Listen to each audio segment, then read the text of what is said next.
구독과 좋아요, 알림 설정은 영상 제작에 큰 힘이 됩니다.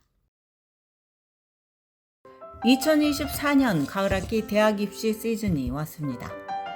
라이징 시니어 중에 상당수는 11학년 2학기 때 교사나 카운슬러에게 추천서를 부탁했거나 12학년 1학기가 시작하자마자 부탁할 것입니다. 대학 지원 과정에서 가장 훌륭한 정보의 소스 중에 하나는 학생의 카운슬러입니다. 카운슬러는 어떤 대학들이 나에게 가장 잘 맞을지, 그리고 해당 대학들에 지원하기 위해서 무엇을 충족시켜야 하는지에 대해서 정보를 제공할 뿐만 아니라 학교가 요구하는 추천서를 작성을 해주기 때문에 입시 과정에서 매우 중요한 역할을 합니다.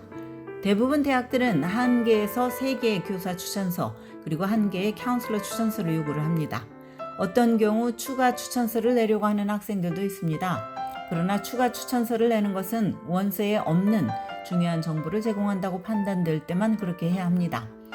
교사 추천서는 주로 학생의 능력과 강점, 성취에 대한 통찰을 담습니다.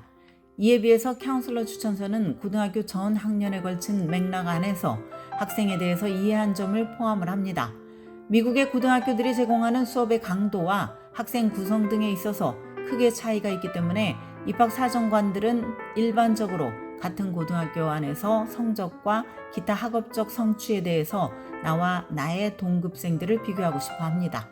예를 들어서 만약 내가 주로 B를 받는 학생이라면, 그러나 내가 다니는 학교에서 평균 성적이 C-라면 대학들은 내가 처음에 보여진 것과 달리 탑에 가까운 학생이라는 것, 그리고 내가 선택한 수업들이 특별히 도전적이었다는 점을 이해를 할 것입니다.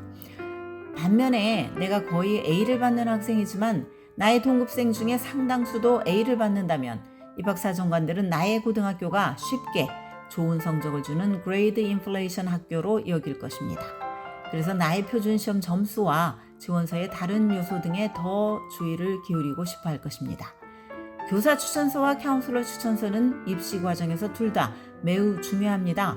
이들 추천서는 지원자의 학업적 배경에 대해서 다른 면모를 제공하고 입학사정관이 이것을 심사해서 고려할 수 있습니다. 카운슬러 추천서가 교사 추천서와 크게 다른 또 한 가지는 추천서를 써줄 카운슬러를 내가 선택할 수 없다는 점입니다. 학교에서 나에게 배정된 카운슬러가 추천서를 써줄 수밖에 없기 때문입니다.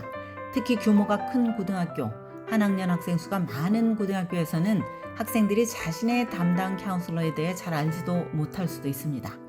나를 담당하는 카운슬러가 다른 학생들도 워낙 많이 맡고 있기 때문입니다. 게다가 교사들은 정기적으로 보는 학생들을 위해서만 추천서를 써주는 데 비해서 카운슬러는 자주 만나지도 않는 많은 학생들을 위해서 추천서를 써야 합니다. 이런 경우가 나에게 해당이 된다면 평소 개인적으로 담당 카운슬러를 찾아가서 나의 목표, 야망, 학업, 그리고 인생의 다른 면모에 대해서 이야기를 나누는 것이 좋습니다. 그래야 카운슬러가 나라는 사람에 대해서 더 잘 알게 될 수 있습니다. 추가로 시간을 내서 카운슬러와 더 돈독한 관계를 만들어가는 것은 나에게 조금도 해가 되지 않습니다. 만약 내가 다니는 고등학교의 규모가 크지 않고 담당 카운슬러가 나에 대해 잘 안다고 생각이 되어도 여전히 카운슬러와 미팅을 잡아서 나의 성적표에 영향을 끼칠 만한 요소들에 대해서 논의하는 것이 좋습니다. 카운슬러와 강력한 관계를 만들어가는 것은 매우 중요합니다. 카운슬러가 나의 강점에 대해서 추천서에 써주기를 원한다면 그 강점이 무엇인지 잘 알아야 할 것입니다. 학교의 성적표에 나타나는 것은 나에 대한 스토리의 일부일 뿐입니다. 성적과 몇 개의 어워드만으로는 내가 대학에서 무엇을 공부하고 싶은지, 미래에 어떤 직업을 가지고 싶은지, 내가 가진 고유한 개성은 무엇인지 등에 대한 전체적인 내용을 담아내지 못할 수 있습니다. 카운슬러와 돈독한 관계를 개발해 나간다면 동급생들 사이에서 내가 돋보이는데 도움이 될 것입니다.